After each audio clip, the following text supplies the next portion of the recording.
চাঁদপুরের শাহরাস্তি উপজেলা থেকে মঙ্গলবার রাতের আধারে ১৪টি গরু চুরি হয়। দিনভর ব্যাপক অভিযানের পর কুমিল্লা জেলার নাঙ্গলকোট উপজেলায় অভিযানের পর প্রশাসন ও স্থানীয় জনগণের সহযোগিতায় গরুগুলো উদ্ধার করা হয়েছে।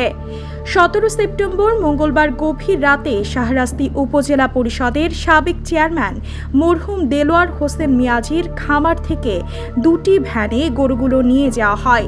এ সময় খামারের দায়িত্বে নিয়োজিত রাখাল জিতেন ও তার স্ত্রীকে দেশীয় অস্ত্র ঠেকিয়ে হাত পা বেঁধে চোরচক্র অফিস কক্ষ ভাঙচুর করে। খবর পেয়ে স্থানীয়রা ছুটে আসার আগেই সংঘবদ্ধ চোরচক্র গরুগুলো নিয়ে চলে যায়।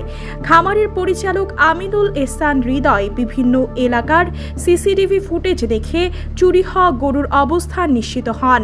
এরপর শাহরাস্তি উপজেলা নির্বাহী কর্মকর্তা ইয়াসির আরাফাত ও নাঙ্গলকোট উপজেলা নির্বাহী কর্মকর্তার সহায়তা এবং স্থানীয় লোকজনের সহযোগিতা নিয়ে বুধবার বিকেলে গরুগুলো উদ্ধার করা সম্ভব হয়। বিভিন্ন সূত্রে জানা গেছে, কুমিল্লার নাঙ্গলকোট বাঙ্গুরটা এলাকাটি চোরচক্রের জন্য পরিচিত স্থান। ওই এলাকায় অধিকাংশ লোক চুরির পেশায় জড়িত। অনেকেই ধারণা করছেন শাহরাস্তি উপজেলার একটি সক্রিয় চোর চক্র এর সাথে জড়িত। রাতে গরুর মালিক গরু নিয়ে শাহরাস্তিতে এসে পৌঁছেছে।